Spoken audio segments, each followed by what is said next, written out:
எல்லாம் நல்லா இருக்கீங்களா? சரி. ஒரு மலைங்க, அந்த மலையில் அதுக்கு மேலே வந்து 2 கிராமங்க இருக்குது, 2 ஊர். மேலே வந்து 2 ஊருங்க. அதாவது இந்த பக்கம் வந்து ஒரு ஊர், இந்த பக்கம் வந்து ஒரு ஊர். ஆனால் 2க்கும் ஒரே பாதை தான். இங்கேருந்து ஏறி போகிறதுக்கு, கீழே அடிவாரத்துலேருந்து ஏறி போகிறதுக்கு ஒரே பாதை. ஒரு இடத்துக்கு போய் 2ஆக பிரியுது. இந்த பக்கம் போனால் ஒரு ஊர், இந்த பக்கம் போனால் ஒரு ஊர். இது என்னன்னா, ஒரு ஊரில் இருக்கிறவங்க உண்மை மட்டும்தான் பேசுவாங்க. ஒரு ஊருக்காரங்க இருக்காங்களே, அவங்க வெறும் உண்மை மட்டும்தான் பேசுவாங்க.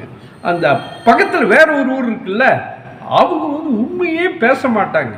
எல்லாருமே பொய் பேசுகிறவங்க. இப்படி இருக்கும்போது ஒருத்தர் வந்து அந்த உண்மை பேசுகிற ஊருக்கு போக வேண்டியிருந்துச்சுங்க. மேலே மலை மேலே ஏறுறாரு.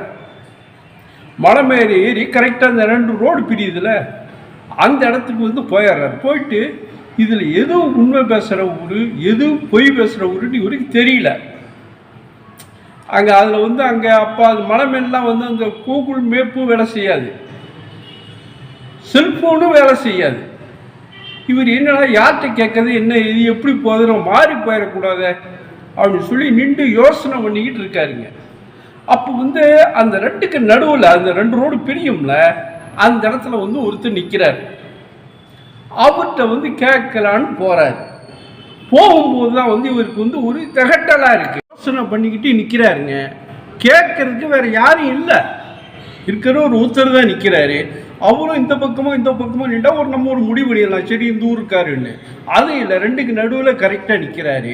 வேறு யார்கிட்ட கேட்கறதுக்கும் வழி இல்லை. உண்மை பேசுகிற ஊருக்காரராக இருந்தால் கேட்டால் கரெக்டாக உண்மையை சொல்லுவார், நம்ம போயிடலாம். சரி, ஒரு வேளை அவர் அந்த பொய் பேசுகிற ஊருக்காரராக இருந்தால் என்ன பண்ணுறது, யோசனை பண்ணிக்கிட்டு நிற்கிறாருங்க. இப்போ இந்த மாதிரி சூழ்நிலையில் நீங்கள் இருந்தால் என்ன செய்வீங்க? இந்த மாதிரி சூழ்நிலையில் நீங்கள் நின்னா எப்படி கேட்பீங்க, யார்கிட்ட கேட்பீங்க, இல்லை என்ன முடிவு பண்ணுவீங்க? அதை வந்து நம்ம கமெண்டில் வந்து சொல்லுங்கள், என்ன இதுன்னு பார்க்கலாம். சரிங்க, வேற ஒரு நல்ல பதிவோட மறுபடியும் வந்து உங்களை சந்திக்கிறேன். நன்றி.